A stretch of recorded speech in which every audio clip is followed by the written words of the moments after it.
Menorah. இந்த 4வது அதிகாரத்துல இந்த மெனோராவை பற்றி சொல்லப்பட்டிருக்கிறது. நம்ம இந்த மெனோராவை பற்றி நம்ம பார்த்தோம் அப்படின்னா, இந்த குத்துவிளக்கு பற்றி யாத்திராகமம் 25வது அதிகாரம் 31வது வசனத்திலிருந்து 35வது வசனம் அண்ட் 40வது வசனம். பசும் பொன்னினால் ஒரு குத்து விளக்கையும் உண்டாக்குவாயாக, அது பொன்னினால் அடிப்பு வேலையாய் செய்யப்பட வேண்டும். அதன் தண்டும் கிளைகளும் மொக்குகளும் பழங்களும் பூக்களும் பொன்னினால் செய்யப்பட வேண்டும். 6 கிளைகள் அதன் பக்கங்களில் விட வேண்டும். குத்து விளக்கின் 3 கிளைகள் அதன் ஒரு பக்கத்திலும், குத்து விளக்கின் 3 கிளைகள் அதன் மறுபக்கத்திலும் விட வேண்டும். ஒவ்வொரு கிளையிலே வாதுமை கொட்டைக்கு ஒப்பான 3 மொக்குகளும் ஒரு பழமும் ஒரு பூவும் இருப்பதாக. குத்து விளக்கிலிருந்து புறப்படும் 6 கிளைகளிலும் அப்படியே இருக்க வேண்டும். விளக்கு தண்டிலோ வாதுமை கொட்டைக்கு ஒப்பான 4 மொக்குகளும் பழங்களும் பூக்களும் இருப்பதாக. அதிலிருந்து புறப்படும் 2 கிளைகளின் கீழ் ஒரு பழமும், வேறு 2 கிளைகளின் கீழ் ஒரு பழமும், மற்ற 2 கிளைகளின் கீழ் ஒரு பழமும் இருப்பதாக. விளக்கு தண்டிலிருந்து புறப்படும் 6 கிளைகளுக்கும் அப்படியே இருக்க வேண்டும். மலையிலே உனக்கு காண்பிக்கப்பட்ட மாதிரியின்படியே அவைகளை செய்வாயாக. ஆமென். அப்ப இந்த குத்து விளக்கு மெனோரா எப்படி செய்யப்பட வேண்டும் என்பதை குறித்து இங்கு சொல்லப்பட்டிருக்கிறத நம்ம பார்க்கிறோம். அதே போல யாத்திராகமம் 37வது அதிகாரம் 17வது வசனத்திலிருந்து 24வது வசனம் வரைக்குள்ள வேத பகுதியிலையும் இந்த குத்து விளக்கு மெனோராவை பற்றி சொல்லப்பட்டிருக்கிறத நாம பார்க்கிறோம், எப்படி செய்யப்பட வேண்டும் என்பது. ஓகே, இந்த குத்து விளக்கு அடிப்பு வேலையாக செய்ய வேண்டும். ஒவ்வொன்றாக ஒட்டி வைக்க கூடாது, ஒட்டப்படக்கூடாது, வெல்டிங் ஒர்க் பண்ணக்கூடாது. அது ஒரே துண்டினாலே செய்யப்பட்டிருக்க வேண்டும். கிளைகள் 6 இருக்க வேண்டும். வலது பக்கத்தில் 3 கிளைகள், இடது பக்கத்தில் 3 கிளைகள் இருக்க வேண்டும்.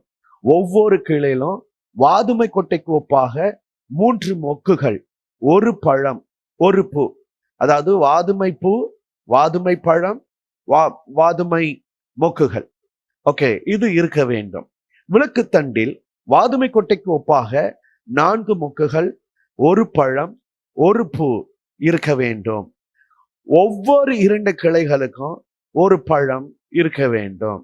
இது ரொம்ப மண்டை போட்டு நம்ம குழம்பிக் கொள்ள வேண்டாம் அப்படின்னு நான் நினைக்கிறேன். ஓகே, வாதுமை கொட்டை அப்படின்னு சொல்லும் பொழுது அது என்ன அப்படின்னு பாத்தீங்க அப்படின்னா, பாதம் பருப்பை குறிக்கிறது. வாதுமை கொட்டை அப்படின்னு சொல்லும் போது பாதம் பருப்பை குறிக்கிறது. அப்ப அப்படின்னா வாதுமை மரம் அப்படின்னு சொல்லும் பொழுது அது பாதம் மரம் ஆகும். பாதம் மரத்தை குறிக்கிறது. பாதம் மரம் என்னும் வார்த்தைக்கு எபிரேய வார்த்தையில என்ன எபிரேய வார்த்தை இருக்கு அப்படின்னு பாத்தீங்க அப்படின்னா, ஷாக் அப்படிங்கிற வார்த்தை பயன்படுத்தப்பட்டிருக்கிறது. இன்னொரு வார்த்தையும் இருக்கிறது, ஷேக்ட் அப்படிங்கிற வார்த்தை. இந்த 2 வார்த்தைகள் இந்த வாதுமை மரத்திற்கு, அளவிட்டால் பாதம் மரத்திற்கு, இந்த 2 எபிரேய வார்த்தைகள் பயன்படுத்தப்பட்டிருக்கிறது. அப்போ அப்படின்னா என்ன அர்த்தம்? ஷாக் அப்படின்னா என்ன அர்த்தம்? ஷேக்ட் அப்படின்னா என்ன அர்த்தம் அப்படின்னு பாத்தீங்க அப்படின்னா, நம்பர் 1 எழும்பி பிரகாசித்தல் அப்படின்னு அர்த்தம். 2வது விழிப்புடன் இருத்தல் அப்படின்னு அர்த்தம். அண்ட் 3வது விடாமுயற்சியுடன் செயல்படுதல் அப்படின்னு அர்த்தம். அண்ட் 4வது உறுதியுடன் இருத்தல் அப்படின்னு அர்த்தம். 5வது பாடுபடுதல் அப்படின்னு அர்த்தம். இந்த மெனோராவை பார்க்கும் போதெல்லாம், இந்த குத்து விளக்க பார்க்கும் போதெல்லாம், அந்த குத்து விளக்கு இருக்கிற இடத்துல ஆசாரிப்பு கூடாரத்திற்குள் பிரவேசிக்கிற ஆசாரியர்களும் பிரதான ஆசாரியர்களுக்கும் இது கொடுக்கப்படுகிற செய்தி. அண்ட் அவங்க வீடுகள்ல அவர்கள் வைத்துக் கொண்டிருக்கிற அந்த குத்து விளக்குகளை அவங்களுக்கு கொடுக்கப்படுகிற ஒரு செய்தி என்ன அப்படின்னா, ஆண்டவருக்காக எழும்பி பிரகாசிக்கணும், விழிப்போட வாழ்க்கையில இருக்கணும், விடாமுயற்சியோட செயல்படணும், உறுதியாக கிறிஸ்துவை இயேசுவை தேவனை பின்பற்றணும், ஆண்டவருக்காக பாடுகளை அனுபவிக்க வேண்டும். அது மாத்திரமல்ல, நான் சொன்ன வார்த்தையை தீவிரமாய் நிறைவேற்றுவேன் அப்படின்னு அர்த்தம். வாதுமை மரம் அளவிட்டால் பாதம் மரம் அப்படின்னு சொன்ன என்ன அர்த்தம் அப்படின்னா, நான் சொன்ன வார்த்தையை தீவிரமாய் நிறைவேற்றுவேன். அப்ப இஸ்ரவேல் மக்கள் எப்பெல்லாம் இந்த குத்து விளக்க பாக்குறாங்களோ, இந்த மினோராவை பாக்குறாங்களோ, அவங்களுக்கான கர்த்தருடைய வார்த்தை என்ன அப்படின்னா, நான் சொன்ன வார்த்தையை, நான் உங்களுக்கு சொன்ன வார்த்தையை நான் நிறைவேற்றுவேன். எராமையா 1வது அதிகாரம் 11, 12வது வசனம். பின்னும் கர்த்தருடைய வார்த்தை எனக்கு உண்டாகி, அவர், எராமையாவே, நீ என்னத்தை காண்கிறாய் என்று கேட்டார். வாதுமை மரத்தின் கிளையை காண்கிறேன் என்றேன். அப்பொழுது கர்த்தர், நீ கண்டது சரியே, என் வார்த்தையை தீவிரமாய் நிறைவேற்றுவேன். ஹல்லேலூயா. அப்போ வாதுமை மரம் அப்படின்னா என்ன அர்த்தம் அப்படின்னா, 6வது அர்த்தம், நான் சொன்ன வார்த்தையை நான் தீவிரமாய் நிறைவேற்றுவேன். 7வது, இந்த பாதம் மரம் அப்படின்னு சொன்னா என்ன அர்த்தம் அப்படின்னா, கர்த்தர் தம் மக்கள் மேல் கவனமாக இருக்கிறார். வா, செம்ம, சூப்பர்ல. ஆமா, கர்த்தர் தம்முடைய மக்கள் மேல் கவனமாக இருக்கிறார். 8வது என்ன அர்த்தம் அப்படின்னு பாத்தீங்க அப்படின்னா, புதிய ஆரம்பம். அப்ப அப்படின்னா இந்த 4வது அதிகாரத்துல இந்த குத்து விளக்கை பற்றி நிறைய வார்த்தைகள் சொல்லப்பட்டுக்கிட்டே இருக்கு. அப்ப அப்படின்னா இஸ்ரவேல் மக்களுக்கான கர்த்தருடைய வார்த்தை என்ன அப்படின்னா, இதுதான், நான் சொல்ற வார்த்தைய, நான் சொன்ன வார்த்தையை நான் உங்க வாழ்க்கையில நிறைவேற்றுவேன், நான் உன் மேல கவனமாக இருக்கிறேன், நான் உனக்கு புதிய ஆரம்பத்தை கொடுக்க போகிறேன். அல்லேலூயா, அல்லேலூயா. ஓகே, அப்ப அதனுடைய அர்த்தமாக இருக்கிறது, பாதம் மரத்தினுடைய அர்த்தமாக இருக்கிறது. சரி, பாதம் பூ. பாதம் பூ அப்படின்னா அதோடைய காரியம் என்ன அப்படின்னு பாத்தீங்கன்னா, குளிர்காலம் துவக்கத்திலிருந்து விழித்தெழும் பொழுது பூக்கும் முதல் பூ இந்த மரத்தில் பூக்கிற பூ தான். அதாவது இஸ்ரவேல் மக்களுக்கு குளிர்காலம் முடிஞ்ச பிறகு இந்த விதை விதைக்கிற காலம், அல்லவிட்டால் அடுத்த செழுமை காலம், வளர்ச்சி காலம் அப்படின்னு சொல்லும் பொழுது, வசந்த காலம் அப்படின்னு சொல்லும் போது, அந்த வசந்த காலத்துல பூக்கிற பூ எது அப்படின்னு பாத்தீங்கன்னா, இந்த பாதம் பூ தான் முதல் பூக்கம். அப்போ என்ன அப்படின்னா, ஆண்டவர், நான் உங்களுக்கு சொல்லுகிறவைகளை நான் செய்வேன்ல. ஆமா, சரி. அது மாத்திரம் இல்ல, இந்த பாதம் பூ அப்படின்னு சொல்லும் பொழுது வாழ்க்கை மற்றும் பரிசுத்தத்திற்கு அடையாளமாக இருக்கிறது. அந்த பாதம் கொட்டையும் அதுல இருக்கு, பாதம் மொக்கும் அதுல இருக்கு, பாதம் பூவும் அதுல இருக்கிறது அந்த மெனோராவில். அப்போ இந்த பாதம் பூ எதற்கு அடையாளமாக இருக்கிறது அப்படின்னு பாத்தீங்கன்னா, பரிசுத்தத்திற்கு அடையாளமாக இருக்கிறது. நான் பரிசுத்தமாக கர்த்தருக்கு முன்பாக இருக்க வேண்டும், இதற்கு அது அடையாளமாக இருக்கிறது. அப்ப அப்படின்னு பார்த்தோம் அப்படின்னா, ஒவ்வொன்றுத்துலயும் ஏராளமான காரியங்கள் புதைந்திருக்கிறத நாம இதுல புரிந்து கொள்ள வேண்டியதாக இருக்கிறது. ஓகே, மெனோரா அப்படிங்கிற இந்த வார்த்தை பாத்தீங்க அப்படின்னா, 4 எழுத்து வார்த்தையும் இருக்கிறது, 5 எழுத்து வார்த்தையும் இருக்கிறது. இந்த மெனோரா அப்படிங்கிற இந்த வார்த்தை 4 எழுத்து வார்த்தையும் இருக்கிறது, 5 எழுத்து வார்த்தையும் இருக்கிறது. இப்ப 5 எழுத்து வார்த்தை சகரியா 4வது அதிகாரம் 2வது 11வது வசனம். அப்ப நாம வாசிக்கிற இந்த சகரியா 4வது அதிகாரத்துல சொல்லப்பட்டிருக்கிற இந்த மெனோரா, இந்த குத்து விளக்கு 5 எழுத்து வார்த்தை. நீ காண்கிறது என்னவென்று கேட்டார். அதற்கு நான், இதோ முழுவதும் பொன்னினால் செய்யப்பட்ட குத்து விளக்கை காண்கிறேன். இப்ப இந்த இடத்துல இருக்கிற அந்த மெனோரா அப்படிங்கிற அந்த எபிரேய வார்த்தை 5 எழுத்து வார்த்தையாக இருக்கிறது. அதே போல என்னாகும் 8வது அதிகாரம் 2வது 3வது வசனத்துல பார்க்கிற அந்த மெனோராவும் 5 எழுத்து வார்த்தையாக இருக்கிறது. என்னாகமம் 8வது அதிகாரம் 4வது வசனத்துல இந்த குத்து விளக்கு, இப்போ இந்த குத்து விளக்கு, இந்த இடத்துல சொல்லப்பட்டிருக்கிற இந்த குத்து விளக்கு வந்து பாத்தீங்க அப்படின்னா 4 எழுத்து வார்த்தையாக, மெனோரா 4 எழுத்து வார்த்தையாக அது இருக்கிறது. அதே போல ஏராமையா 52வது அதிகாரம் 19வது வசனத்திலையும் நாம வந்து அங்க 4 எழுத்து வார்த்தைகளாக நாம வந்து பார்க்கிறோம். இப்ப 5 எழுத்து வார்த்தை தேவனை குறிக்கிறது. 5 எழுத்து வார்த்தை மெனோரா இயேசு கிறிஸ்துவை குறிக்கிறது. அண்ட் 4 எழுத்து வார்த்தை மனிதனை குறிக்கிறது. ஓகே, 5 எழுத்து மெனோரா அப்படின்னா அது தேவனை இயேசுவை குறிக்கக்கூடிய ஒரு வார்த்தை. 4 எழுத்து மெனோரா என்கின்ற அந்த வார்த்தை மனிதனை குறிக்கக்கூடிய வார்த்தையாக இருக்கிறது. அப்ப சகரியா 4வது அதிகாரத்துல நாம பார்க்கிற அந்த குத்து விளக்கு வந்து அந்த மெனோரா அப்படிங்கிறது வந்து 5 எழுத்து வார்த்தையாக இருக்கிறது.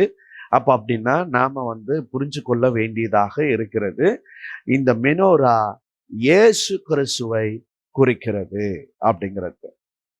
சரி, இந்த மெனோரா எவைகளுக்கெல்லாம் ஒப்பனைகளாக சொல்லப்பட்டிருக்கிறது அப்படிங்கிறத நாம வந்து பார்த்தோம் அப்படின்னா பல காரியங்களுக்கு ஒப்பனையாக சொல்லப்பட்டிருக்கிறத நாம வந்து இங்க பார்க்கலாம்.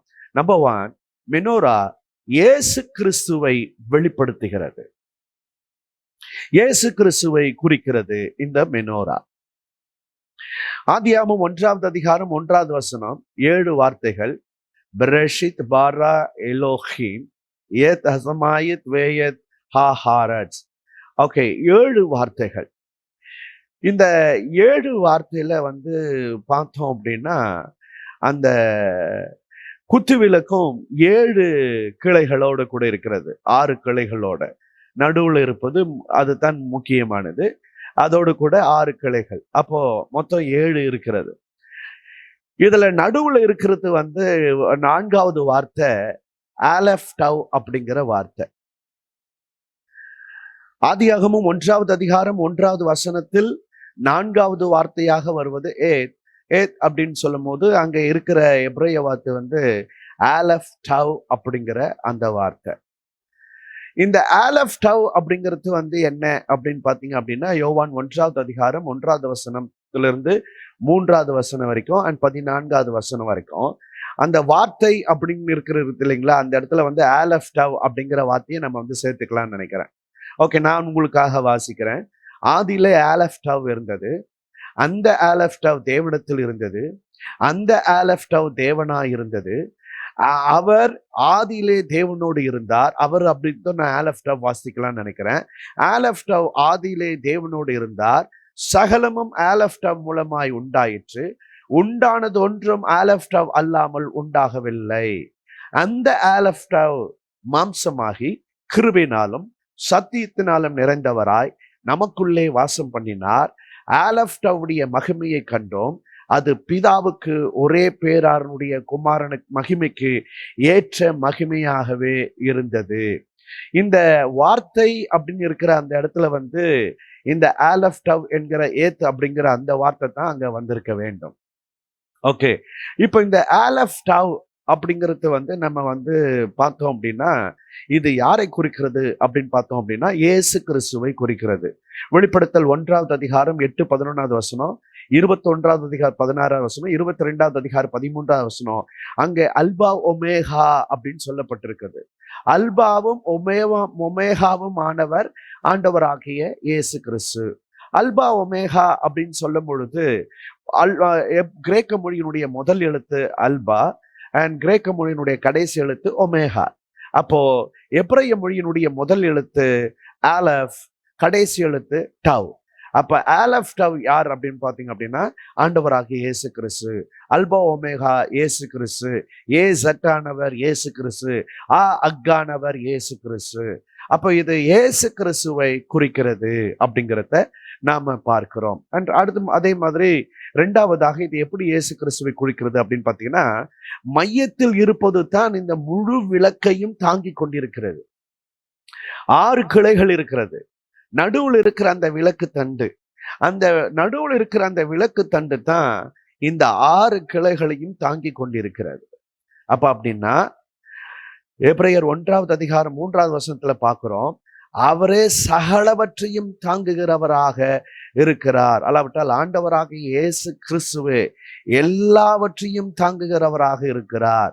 அண்ட் அப்போஸ்தலர் 4வது அதிகாரம் 10வது வசனத்திலிருந்து 12வது வசனம் வரைக்கும், 12வது வசனத்துல அவராலே அன்றி வேறு ஒருவராலும் ரட்சிப்பு இல்லை. நாம் ரட்சிக்கப்படும்படிக்கு வானத்தின் கீழெங்கும் மனுஷருக்குள்ளே அவருடைய நாமமே அல்லாமல் வேறொரு நாமம் கட்டளையிடப்படவில்லை. அப்ப அப்படின்னா இந்த நடு விளக்கு தண்டு யாரை குறிக்கிறது அப்படின்னு பாத்தீங்கன்னா, அது ஆண்டவராகிய இயேசு கிறிஸ்துவை குறிக்கிறது. யோவான் 14:6 பார்க்கிறோம், ஆண்டவர் இயேசு சொல்றாரு, நானே வழி, நானே சத்தியம், நானே ஜீவனுமாயிருக்கிறேன், என்னை அல்லாமல் ஒருவனும் பிதாவினிடத்தில் வரான், ஒருவனும் பரலோக ராஜ்யத்திற்கு வர முடியாது, இயேசுவே. ஓகே. அண்ட் 3வது, இயேசு கிறிஸ்து ஒளியாக இருக்கிறார், வெளிச்சமாக இருக்கிறார். அப்ப இந்த வெளிச்சம் இயேசு கிறிஸ்துவை குறிக்கிறது. இந்த குத்து விளக்கு இயேசு கிறிஸ்துவை குறிக்கிறது. 3வதாக குத்து விளக்கிலிருந்து வெளிச்சம் வருகிறது, அந்த வெளிச்சம் இயேசுவே. ஆதியாகமம் 1வது அதிகாரம் 3வது வசனம், தேவன் வெளிச்சம் உண்டாக கடவது என்றார், வெளிச்சம் உண்டாயிற்று. யோவான் 1வது அதிகாரம் 4வது வசனத்திலிருந்து 9வது வசனம் வரைக்கும் நம்ம பார்த்தோம் அப்படின்னா, அவருக்குள் ஜீவன் இருந்தது, அந்த ஜீவன் மனுஷனுக்கு ஒளியாயிருந்தது, அந்த ஒளி இருளிலே பிரகாசித்தது, இருளானது அதை பற்றி கொள்ளவில்லை. அப்ப அப்படின்னா உலகத்துல வந்த எந்த மனுஷனையும், 9வது வசனம், உலகத்துல வந்த எந்த மனுஷனையும் பிரகாசிக்கிற ஒளியே அந்த மெய்யான ஒளி. 8வது வசனம், அவன் அந்த ஒளியே அல்ல, அவன் அந்த ஒளி அல்ல, அந்த ஒளியை குறித்து சாட்சி கொடுக்கிறவனாக வந்தான். அப்ப அப்படின்னா இந்த ஒளி அப்படின்னு சொல்லி இங்க சொல்லப்பட்டிருக்கிறவர் நம்ம யாருன்னு பார்த்தோம் அப்படின்னா, நமது ஆண்டவராகிய இயேசு கிறிஸ்துவை குறிக்கிறது. அப்படின்னா மெனோரா யார் என்று சொன்னால் நம்முடைய ஆண்டவராகிய இயேசு கிறிஸ்து. யோவான் 8வது அதிகாரம் 12வது வசனம், மறுபடியும் இயேசு ஜனங்களை நோக்கி, நான் உலகத்திற்கு ஒளியாய் இருக்கிறேன், என்னை பின்பற்றுகிறவன் இருளிலே நடுவாமல் ஜீவ ஒளியை அவன் அடைந்திருப்பான். அப்ப அப்படின்னா இந்த ஒளி இயேசுவை குறிக்கிறது. அப்படின்னா இந்த குத்து விளக்கு, இந்த மினோரா யாரை அடையாளப்படுத்துகிறது அப்படின்னு பாத்தீங்கன்னா, ஆண்டவராகிய இயேசு கிறிஸ்துவை இந்த மெனோரா வெளிப்படுத்துகிறது அப்படிங்கிறத நம்ம பார்க்கலாம். அண்ட் 2வது, இந்த மெனோரா யாரை அடையாளப்படுத்துகிறது, யாரை குறிக்கிறது அப்படின்னு சொல்லி நம்ம பார்த்தோம் அப்படின்னா, பரிசுத்த ஆவியானவரை குறிக்கிறது இந்த மெனோரா. இங்க நம்ம பார்த்தோம் அப்படின்னா, லேவியராகமம் 23வது அதிகாரத்துல கர்த்தருடைய 7 பண்டிகைகள் பற்றி அந்த 23வது அதிகாரத்துல சொல்லப்பட்டிருக்கிறத நம்ம பார்க்கிறோம். இங்க நம்ம கவனிச்சு பார்த்தோம் அப்படின்னா, 4வது பண்டிகை பெந்தேகோஸ்தே பண்டிகை. பெந்தேகோஸ்தே அப்படின்னு சொன்னாலே நமக்கு நினைவுக்கு வருவது பரிசுத்த ஆவியானவர். பெந்தேகோஸ்தே பண்டிகை நாளிலே புதிய ஏற்பாட்டுல மேல் வீட்டு அறையில மக்கள் பரிசுத்த ஆவியானவரை பெற்றார்கள். ஓகே. பெந்தேகோஸ்தே பண்டிகை நாளில யூதர்களுக்கு நியாயப்பிரமாணம் கொடுக்கப்பட்டிருக்கிறது, வேதவசனம் அவங்களுக்கு கொடுக்கப்பட்டிருக்கிறது. அப்ப அப்படின்னா இந்த மெனோரா பரிசுத்த ஆவியானவர் குறிக்கிறது. அப்போஸ்தலர் 2வது அதிகாரத்துல இந்த பெந்தேகோஸ்தே நாளில கிறிஸ்துவை பின்பற்றின சீடர்கள் 120 பேர் பரிசுத்த ஆவியானவரை பெற்றுக்கொண்டார்கள். அப்ப அப்படின்னா இது யாரை குறிக்கிறது அப்படின்னு பார்த்தோம் அப்படின்னா, இது பரிசுத்த ஆவியானவரை குறிக்கிறது இந்த மெனோரா. சீனாய் மலையில நடந்த சம்பவம், மேல் வீட்டு அறையில நடந்த சம்பவம், இந்த 2 சம்பவமும் ஒரே நாளில் நடந்த சம்பவம், அல்லாவிட்டால் இந்த பெந்தேகோஸ்தே பண்டிகை நாளில நடந்த சம்பவமாக இருக்கிறது. சீனாய் மலையில தோரா கிடைத்தது, மேல் வீட்டு அறையிலே புதிய ஏற்பாடு கிடைத்தது. சீனாய் மலையிலே கர்த்தர் பேசினால், மேல் வீட்டு அறையில் ஆவியானவர் பேசினார். சீனாய் மலையில் கர்த்தர் பேசியது எல்லா மொழி மக்களுக்கும் விளங்கியது, மேல் வீட்டு அறையில் ஆவியானவர் பேசியது எல்லா மொழி மக்களுக்கும் விளங்கியது. சீனாய் மலையில் மக்கள் தங்களை ஒப்பு கொடுத்தார்கள், மேல் வீட்டு அறையில் மக்கள் மனம் திரும்பினார்கள். சீனாய் மலையில் மலையின் மேல் அக்கினி வந்தது, மேல் வீட்டு அறையில் சீடர்கள் மேல் அக்கினி வந்தது. மக்கள் மேல் இங்கே அக்கினி வந்தது, அங்கே மலையின் மேல் வந்தது. சீனாய் மலையில் இடி மின்னல் எக்கால சத்தம் உண்டானது. மேல் வீட்டறையில் பலத்த காற்று வீசியது. சீனாய் மலையில் டோரா முக்கியமானதாக இருக்கிறது. மேல் வீட்டறையில் பரிசுத்த ஆவியானவர் முக்கியமானவராக இருக்கிறார். சீனாய் மலையில் ஆற்றின் ரத்தம் உடன்படிக்கையாக கொடுக்கப்பட்டது. மேல் வீட்டறையில் கிறிஸ்துவின் ரத்தம் உடன்படிக்கையாக கொடுக்கப்பட்டது. சீனாய் மலையில் உணர்ச்சி வயமாக்கப்பட்டது. மேல் வீட்டறையில் எழுச்சி பூர்வமாக இருந்தது. சீனாய் மலையில் 3000 பேர் மரித்து போனார்கள். மேல் வீட்டறையில் 3000 பேர் ரட்சிக்கப்பட்டார்கள். அப்படிங்கிறத நாம இங்க பார்க்கிறோம். அப்படின்னா பெந்தேகோஸ்தே நாளில் ஒளி உண்டானது. பெந்தேகோஸ்தே நாளில் அபிஷேகம் கிடைத்தது. பெந்தேகோஸ்தே நாளில் ஊழியம் ஆரம்பமானது. அண்ட் பெந்தேகோஸ்தே நாளில் ரட்சிப்பின் அறுவடை ஆரம்பமானது. அப்ப அந்த நடுத்தண்டு பெந்தேகோஸ்தே பண்டிகை குறிக்கிறது. அது பரிசுத்த ஆவியானவரை குறிக்கிறது. அண்ட் 2வது 7 ஆவிகள். நம்ம ஏற்கனவே போன முறை நம்ம பார்த்தோம். ஏசாயா 11வது அதிகாரம் 2வது வசனத்தை பேஸ் பண்ணி கர்த்தருடைய 7 கண்கள் அப்படிங்கிறது கர்த்தருடைய 7 ஆவிகள் அப்படிங்கிறத நாம பார்த்தோம். அப்ப இந்த குத்து விளக்கு யாரை குறிக்கிறது அப்படின்னு சொல்லி நம்ம பார்த்தோம் அப்படின்னா பரிசுத்த ஆவியானவரை குறிக்கக்கூடியதாக இருக்கிறது. அந்த நடுவில் இருக்கிறதான முக்கியமான அந்த தண்டு பரிசுத்த ஆவியானவரை குறிக்கக்கூடியதாக இருக்கிறது. அப்ப இந்த 7 ஆவிகள், இந்த 7 ஆவிகளை கிறிஸ்துவானவர் பெற்றிருந்தார்.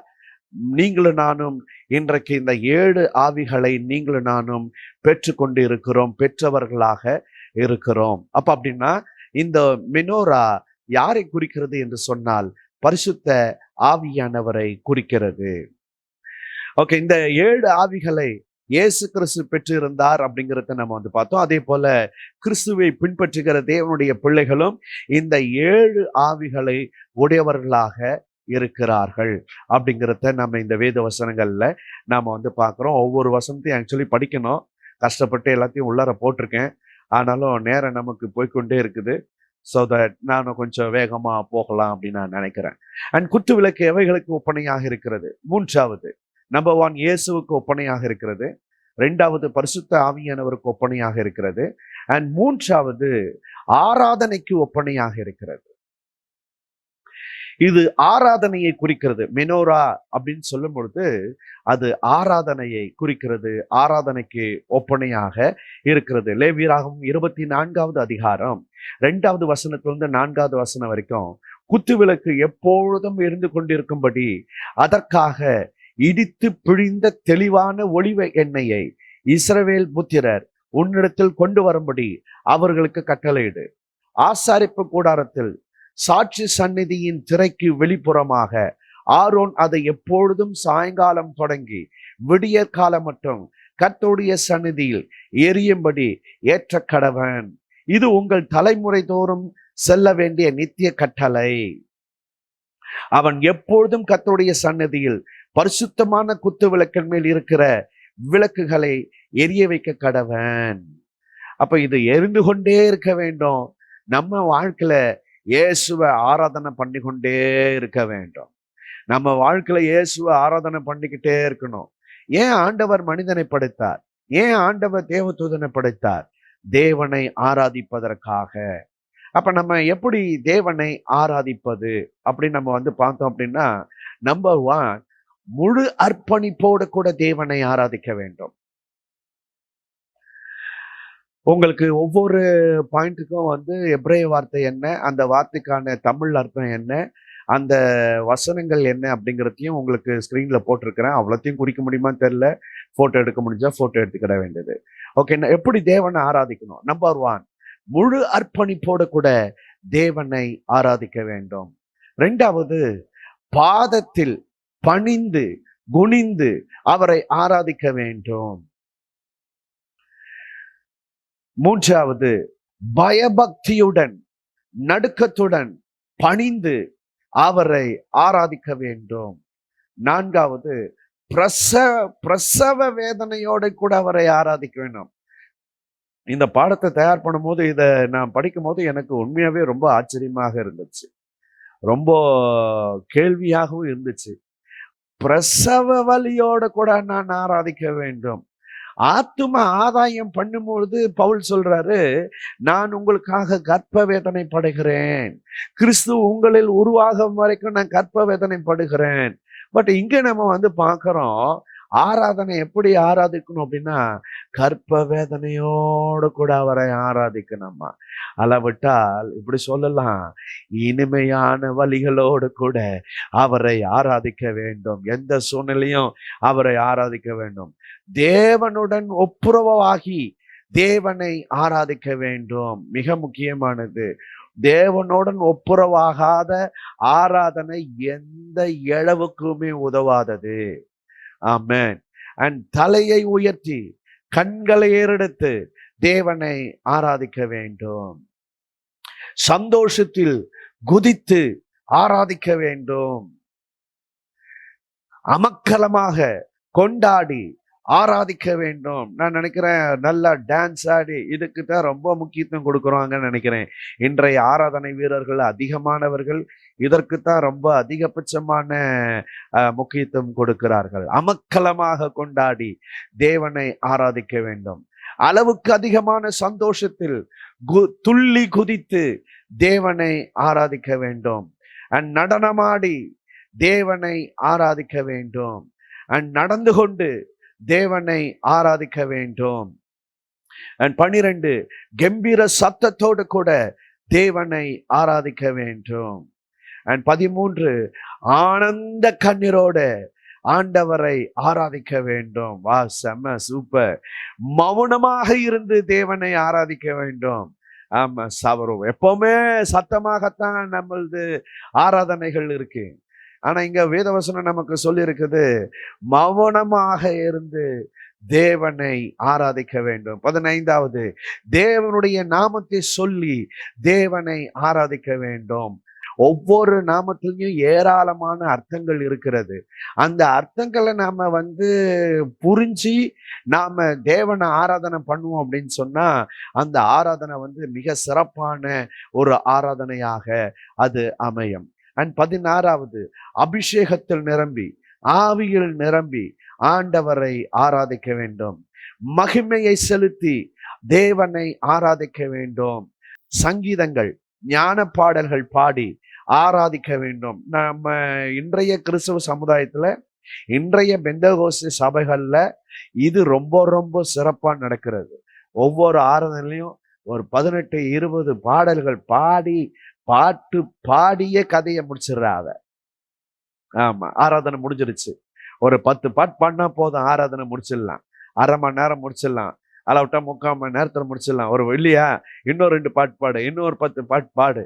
பாட்டு பாடியே ஆராதனை முடிச்சிடுறோம். இந்த 18வது வந்து ரொம்ப சிறப்பா நம்ம வந்து முடிக்கிறோம்னு நினைக்கிறேன். மற்றது எல்லாத்தையும் நிறைய கோட்டை விட்டு கொண்டு இருக்கிறோம். வாத்திய இசைக்கருவிகளோடு கூட தேவனை ஆராதிக்க வேண்டும். 20 எந்த சூழ்நிலையிலையும் தேவனை ஆராதிக்க வேண்டும்.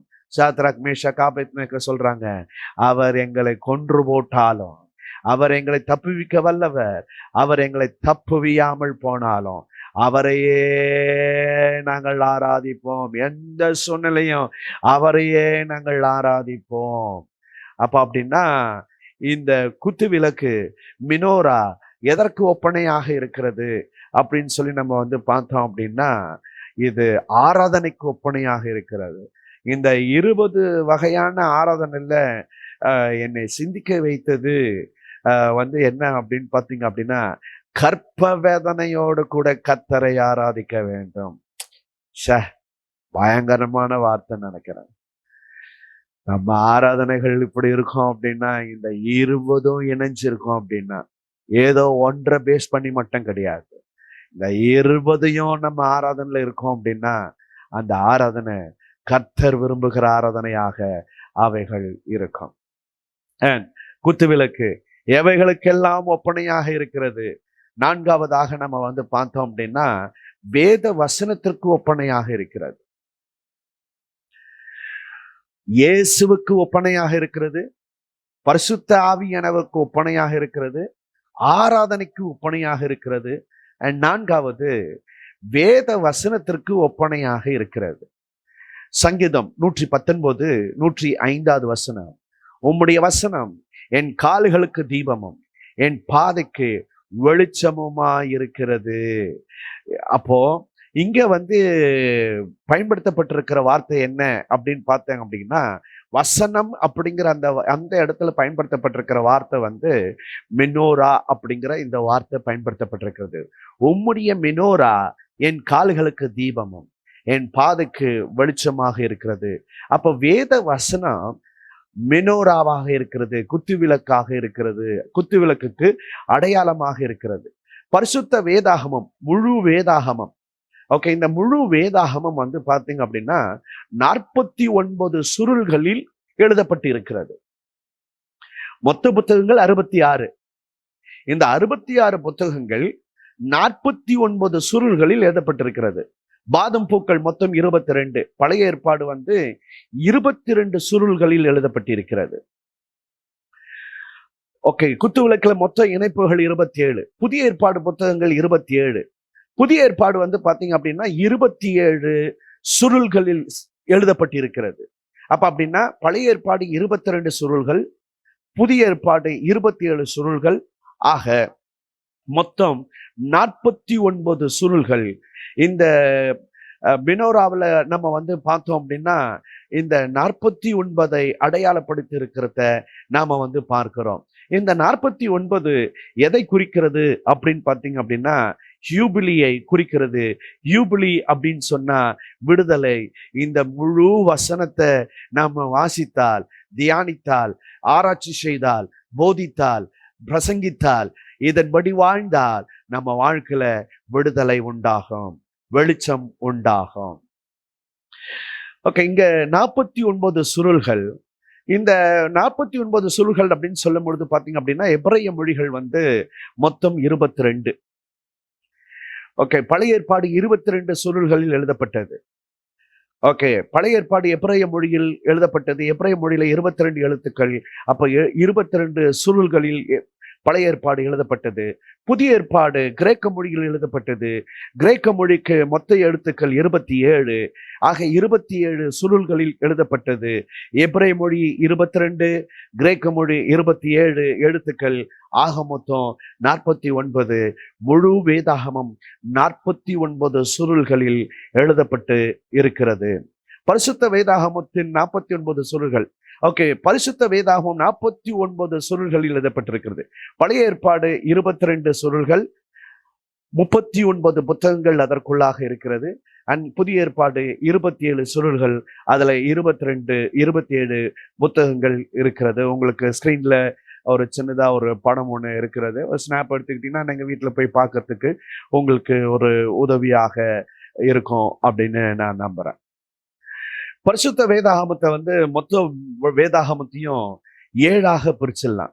இந்த குத்து விளக்கு 7 கிளைகள் இருக்கிறது. ஓகே, அந்த நடுத்தண்டோடு சேர்க்கும் போது 7 கிளைகள். அப்போ 7 பரிசுத்த வேதாகமத்தை 7ஆக நாம பிரிச்சிடலாம். எப்படி பிரிக்க முடியும் அப்படி நீங்க பாத்தீங்க அப்படின்னா உங்களுக்கு ஸ்கிரீன்ல ரொம்ப தெளிவா உங்களுக்கு போட்டிருக்கிறேன். ஆதியாகமத்திலிருந்து உபாகமம் வரைக்கும் ஒரு பிரிவாக யோசுவா, நியாயாதிபதிகள், 1 சாமுவேல், 2 சாமுவேல், 1 ராஜாக்கள், 2 ராஜாக்கள், எசேக்கியேல், எசேக்கியேல், ஓசியா, யோவேல், ஆமோஸ், ஓபதியா, யோனா, மீகா, நாகூம், ஹபக்கூக். அப்ப இப்படி நம்ம பழைய ஏற்பாட்டை 3ஆகவும் புதிய ஏற்பாட்டை 4ஆகவும் 4 பகுதியாகவும், ஆக முழு வேதாகமத்தை 7 பகுதிகளாக நாம் பிரிக்கலாம். குத்துவிளக்கு 7 பகுதிகள் கொண்டது. அதே போல நம்முடைய முழு வேதாகமம் 7 பகுதியாக நாம பிரிக்கலாம். பழைய ஏற்பாட்டை 7 பகுதியாக நாம பிரிக்கலாம். அந்த காரியங்கள் உங்களுக்கு ஸ்கிரீன்ல நான் காமிச்சிருக்கிறேன். எப்படி 7ஆக அதை பிரித்து வைத்திருக்கிறார்கள். இது நான் பிரிக்கல, பிரிச்சதுக்கும் எனக்கும் எந்த சம்மந்தமும் இல்லை. ஏன் இப்படி நீங்க பிரிச்சு வச்சிருக்கீங்கன்னு என்கிட்ட கேள்வி கேட்டாதிய. இது நான் பிரிக்கல. ஓகே, இதை பிரித்து வைத்திருக்கிறார்கள். ஆமா, அதை உங்களுக்கு நான் காண்பித்து கொண்டிருக்கிறேன். அவ்வளவுதான். ஓகே, அப்ப இது 7ஆக பழைய ஏற்பாட்டை 7 பகுதிகளாக நம்ம பிரிக்கலாம். முழு வேதாகமத்தை 7ஆக பிரிக்கலாம், பழைய ஏற்பாட்டை 7ஆக பிரிக்கலாம். அதே போல புதிய ஏற்பாட்டையும் 7 பகுதிகளாக நாம பிரிக்கலாம். நீங்க ஸ்கிரீன்ல பாக்குறபடி இப்படி 7ஆக புதிய ஏற்பாட்டையும் நம்ம வந்து பிரிக்கலாம். ஓகே, மெனோரா 7 கிளைகள் கொண்டது. ஓகே, அந்த நடுத்தண்டோடு சேர்த்து அப்போ முழு வேதாகமத்தை ஏழாகவும், பழைய ஏற்பாட்ட ஏழாகவும், புதிய ஏற்பாட்ட ஏழாகவும் பிரிக்க முடிகிறது. பரிசுத்த வேதாகமத்துல வந்து 66 மற்றும் 70 புத்தகங்கள். ஓகே, ஒவ்வொரு பாதம் பூக்களும், கப்புகளும், மொட்டுகளும், பூக்களும், இதழ்களும் ஆகிய 3 பகுதிகள் கொண்டது. அவைகள் வந்து பாத்தீங்கன்னா 3x22 அப்படின்னு பார்த்தோம் அப்படின்னா 66. சோ 66 புத்தகங்கள்.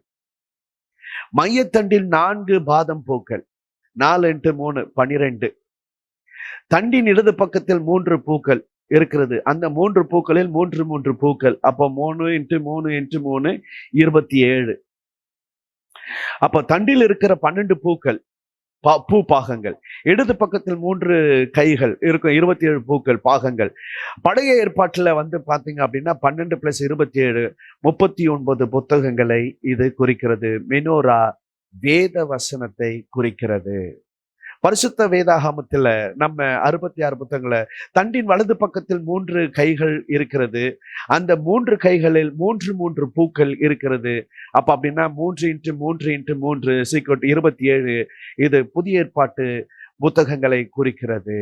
அப்ப அப்படின்னா இது மெனோரா எதை குறிக்கிறது அப்படின்னு பாத்தீங்க அப்படின்னா வேத வசனத்தை குறிக்கிறது. அப்ப அப்படின்னா மெனோரா எவைகளுக்கெல்லாம் ஒப்பனையாக இருக்கிறது அப்படிங்கிறத நம்ம வந்து 4 காரியத்தை பார்த்தோம். ஒன்று, இயேசு கிறிஸ்துக்கு ஒப்பனையாக இருக்கிறது, பரிசுத்த ஆவியானவருக்கு ஒப்பனையாக இருக்கிறது, ஆராதனைக்கு ஒப்பனையாக இருக்கிறது, வேத வசனத்திற்கு ஒப்பனையாக இருக்கிறது அப்படிங்கிறத நம்ம வந்து பார்க்கிறோம். அப்போ ஆண்டவர் நமக்கு குத்து விளக்காக, வெளிச்சமாக, ஆண்டவர் பரிசுத்த ஆவியானவர் நம்மோடு கூட இருக்கிறவராகவே இருக்கிறார்.